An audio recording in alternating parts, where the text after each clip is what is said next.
यीशु ने कहा, ಯೇಸು ಸ್ವಾಮಿ ಹೇಳ್ತಾರೆ, आओ ಬನ್ನಿರಿ, विश्वास करो, ವಿಶ್ವಾಸಿಸಿ, क्या होगा?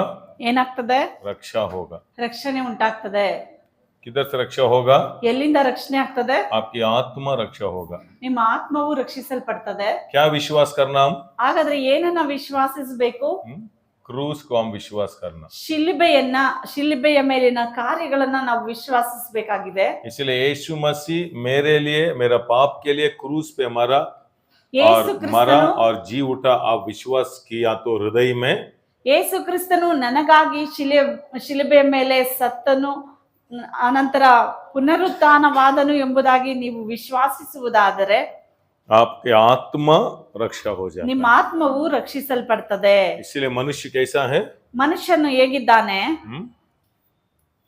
आत्मा, ಆತ್ಮವಾಗಿದ್ದಾನೆ. मन, ಅವನಿಗೆ ಮನವು ಕೊಡಲ್ಪಟ್ಟಿದೆ, ಆ ನಂತರ ಶರೀರವಿದೆ. इसलिए आपको अभी रक्षा किधर हो गया?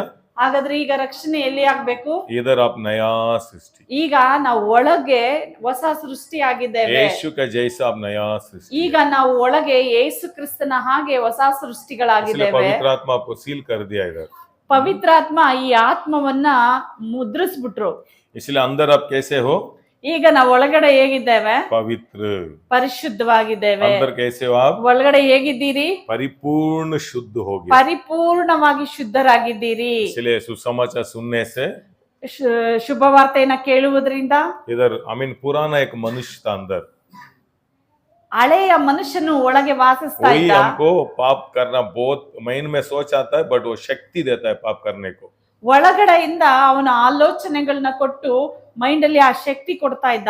इसीलिए आप कितना भी इधर मैं नहीं करूंगा सोचा तो भी इधर का पुराना व्यक्ति आपको शक्ति देता है ना, इसलिए पाप कर देता है। ನಾನು ಏನು ಮಾಡೋದೇ ಇಲ್ಲ, ಆ ರೀತಿ ಪಾಪಗಳಿಗೆ ಹೋಗೋದೇ ಇಲ್ಲ ಅಂದ್ರೂ ಕೂಡ ಅವನ ಆಲೋಚನೆಯಿಂದ ಮೈಂಡ್ ಆ ಶಕ್ತಿಯನ್ನ ಹೊಂದಿ ಪಾಪವನ್ನ ಮಾಡ್ತಾ ಇತ್ತು. इसलिए दीक्षा स्नान में क्या हुआ? ನಾವು ದೀಕ್ಷಾ ಸ್ಥಾನವನ್ನು ತೆಗೆದುಕೊಳ್ಳುವಾಗ ಏನಾಯ್ತು? आप मर गया है। ಈ ಒಳಗಡೆ ಇದ್ದ ಆ ವ್ಯಕ್ತಿ ಸತ್ತನು. ಆ ಶಕ್ತಿ ಸತ್ತೋಯ್ತು. अभी अंदर आप नया सृष्टि, ಈಗ ನೀವು ಒಳಗಡೆಯಿಂದ ಹೊಸ ಸೃಷ್ಟಿಯಾಗಿದ್ದೀರಿ. इसलिए आओ, ಬನ್ನಿರಿ, विश्वास करो, आपका रक्षा हो गया। ವಿಶ್ವಾಸ ಹೊಂದಿದರೆ ನೀವು ರಕ್ಷಣೆಯನ್ನು ಹೊಂದುತ್ತೀರಿ. अभी आओ, ಬನ್ನಿರಿ, सीखो, ಕಲಿಯಿರಿ. ಈಗ ಏನ್ ಮಾಡ್ಬೇಕು? ಕಲಿಬೇಕಾಗಿದೆ. क्या मिलेगा आपको? ಈಗ ಏನ್ ಸಿಗ್ತದೆ? रेस्ट मिलेगा। ಈಗ ನಿಮಗೆ ವಿಶ್ರಾಂತಿ ಸಿಗ್ತದೆ. रोमियो पुस्तक 10 अध्याय में 9-10 ನೋಡಿ, ರಕ್ಷಣೆ ಕುರಿತಾಗಿ ರೋಮರ 10ರಲ್ಲಿ 9-10ನೇ ವಾಕ್ಯವು ಹೇಳ್ತದೆ ರಕ್ಷಣೆ ಕುರಿತಾಗಿ. अभी आओ, आप सीखना है। ಈಗ ನೀವು ಬಂದು ಕಲಿಯಬೇಕಾಗಿದೆ. मन में आपको क्या होगा? रेस्ट मिलेगा। ಈಗ ನಿಮ್ಮ ಮನಕ್ಕೆ ವಿಶ್ರಾಂತಿ ಸಿಗ್ತದೆ. इसलिए हम बहुत इधर अभी माइंड में बहुत काम है। ಈಗ ನಮ್ಮ ಮೈಂಡ್ ಅಲ್ಲಿ ಬಹಳಷ್ಟು ಕೆಲಸವಿದೆ. इसलिए वही हम बाद में देखेंगे। आओ, सीखना। ಈಗ ಬನ್ನಿರಿ, ಕಲಿಯಿರಿ. क्योंकि आपका दीक्षा स्थान में आपकी आत्मा नया हो गया। ದೀಕ್ಷಾ ಸ್ನಾನ ತೆಗೆಯೋದ್ರಿಂದ ನಿಮ್ಮ ಆತ್ಮವು ಹೊಸದಾಗಿದೆ. 1 Corinthians 5:17 में लिखा है, 1 2 Corinthians 5:17 में 2 नया सृष्टि हो गया। ऐसा भी मत देखो, जस्ट देखते रहो। मैं कब पढ़ो बोलेगा ना, और टाइम में आप पढ़ना। ನೋಡಿ, 2 ಕೊರಿಂಥರಲ್ಲಿ ಬರೆಯಲ್ಪಟ್ಟಿದೆ, ನಾವು ನೂತನ ಸೃಷ್ಟಿಯಾಗಿದ್ದೇವೆ. आमेन। नेक्स्ट आओ, ले लो, कम, ತೆಗೆದುಕೊಳ್ಳಿರಿ, टेक, ಬಂದು ತೆಗೆದುಕೊಳ್ಳಿರಿ, आपको चंगाई होगा। ಆಗ ನಿಮಗೆ ಸೌಖ್ಯ ಉಂಟಾಗ್ತದೆ. देखो अभी कम्युनियन हम ले रहे हैं ना, ಈಗ ನಾವು ಕಮ್ಯುನಿಯನ್ ತೆಗೆದುಕೊಳ್ತೇವೆ. मैथ्यू 11:28 ಈ ವಿಶ್ರಾಂತಿ ಬಗ್ಗೆ ಮತ್ತಾಯ 28ರಲ್ಲಿ ಹೇಳುತ್ತೆ, 11:28.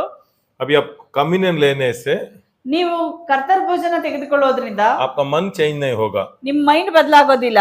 आप दीक्षा स्नान लेने से ನೀವು ದೀಕ್ಷಾ ಸ್ನಾನ ತಗೊಳ್ಳೋದ್ರಿಂದ आपका माइंड चेंज नहीं होगा। ನಿಮ್ಮ ಮೈಂಡ್ ಚೇಂಜ್ ಆಗೋದಿಲ್ಲ.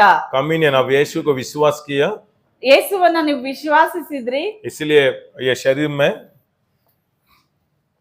यीशु आने तक पाप राज कर रहा है, ಯೇಸು ಬರುವವರೆಗೂ ಪಾಪವು ಆಳ್ವಿಕೆಯನ್ನು ನಡೆಸುತ್ತದೆ. इसलिए अब मन में शैतान को जागा दिया तो वो उसका इफेक्ट आपका शरीर में दिखाएगा. ನಿಮ್ಮ ಮೈಂಡ್ ಅಲ್ಲಿ ನೀವು ಪಾಪಕ್ಕೆ ಜಾಗ ಕೊಡೋದಾದ್ರೆ ಅದು ಅದರ ಎಫೆಕ್ಟ್ ನಿಮ್ಗೆ ಶರೀರದಲ್ಲಿ ಗೊತ್ತಾಗ್ತದೆ. इसीलिए आप मन फिर के कम्युनियन लेने से शरीर में चंगाई हो जाता है. ಯಾವಾಗ ನಾವು ಮನವನ್ನ ಬದಲಾಯಿಸಿಕೊಂಡು ಕರ್ತರ್ ಭೋಜನವನ್ನ ತೆಗೆದುಕೊಳ್ತೇವೋ ಆಗ ಶರೀರವು ಗುಣ ಆಗ್ತದೆ.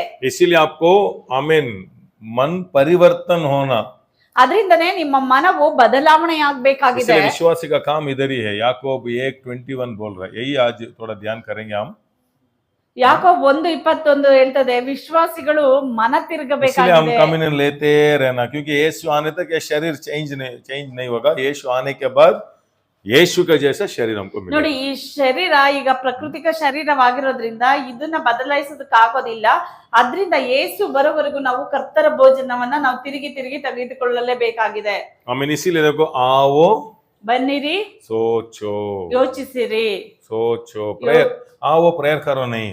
ಬಂದ್ ಪ್ರೇಯರ್ ಮಾಡಿರಿ ಅಂತ ಹೇಳ್ತಾ ಇಲ್ಲ. यशाया 1:18 में लिखा है, ಯೆಶಾಯ 1:18 ಹೇಳ್ತದೆ फर्स्ट प्रेयर में सोचो, थिंक करो, ಮೊದಲು ಆಲೋಚನೆ ಮಾಡಿಕೊಳ್ಳ್ರಿ, थिंक करो. ಆಲೋಚನೆ ಮಾಡಿಕೊಳ್ಳ್ರಿ. आमीन. क्या आपका न्याय है? ಯಾವುದು ನಿಮ್ಮಲ್ಲಿ ನ್ಯಾಯವಿದೆ? प्रार्थना आमीन. और रिबाला शानदार बा यीशु मसीह का नाम में लॉर्ड वो करूंगा, माइंड में न्याय है तो आमीन आपका मुंह में ठीक वचन आएगा. ಮೈಂಡ್ ಅಲ್ಲಿ ನ್ಯಾಯವಿದ್ರೆ ನಿಮ್ಮ ಬಾಯಲ್ಲಿ ಸರಿಯಾದ ಮಾತುಗಳು ಬರ್ತದೆ. सभी हम ध्यान करेंगे. ಇದನ್ನೆಲ್ಲ ನಾವು ಧ್ಯಾನಿಸೋಣ. नेक्स्ट यशाया, ಯೆಶಾಯದಲ್ಲಿ यही अभी बहुत इंपॉर्टेंट है. ಇದು ಬಹಳ ಮುಖ್ಯವಾದ ವಿಷಯ. ओल्ड टेस्टमेंट में ಹಳೆ ಒಡಂಬಡಿಕೆಯಲ್ಲಿ योहान स्नानक बुलाया सभी को, ಯೋಹಾನ್ ಸ್ನಾನಕನು ಎಲ್ಲರನ್ನು ಕರೀತಾನೆ. आओ ಬನ್ನಿರಿ, सुनो, ಕೇಳಿರಿ, आओ ಬನ್ನಿರಿ, सुनो. ಕೇಳಿರಿ. ए सर्प जाति लोग आओ सुनो.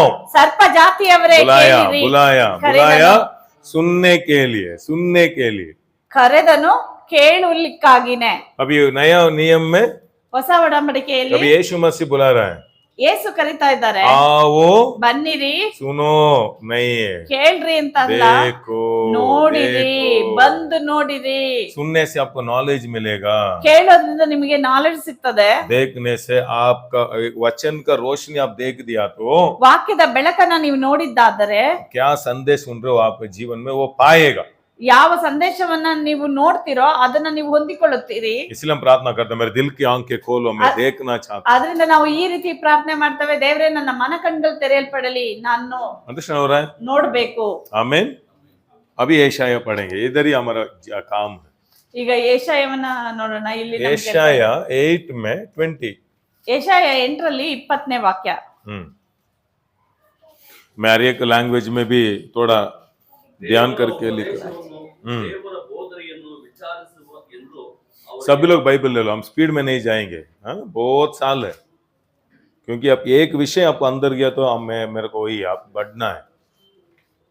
ನೀವು ಬೆಳಿಬೇಕಾಗಿದೆ, ಅದರಿಂದ ನಿಧಾನಕ್ಕೆ वरना ಹೇಳ್ಕೊಡ್ತೇನೆ. एक ही विषय ही अंदर जाने दो. ಒಂದು ವಿಷಯ ಚೆನ್ನಾಗಿ ಒಳಗಡೆ ಹೋಗಿ. स्लो में अभी ओपन एवन कर रहा है ना, ಈಗ ಓಪನ್ ಇವನ್ ಬಗ್ಗೆ ಮಾತಾಡ್ತಾ ಇದೀವಿ. वैसे ही अभी ये आमीन फाइनेंस के बारे में भी बहुत काम है, प्रेयर में नहीं आएगा. ಬಹಳಷ್ಟು ಕೆಲಸವಿದೆ, ಬರೀ ಪ್ರಾರ್ಥನೆ ಒಂದ್ರಲ್ಲೇ आप रोने से नहीं आएगा. ನೀವು ಅಳೋದ್ರಿಂದ ಅಲ್ಲ. बहुत इंपॉर्टेंट है सभी.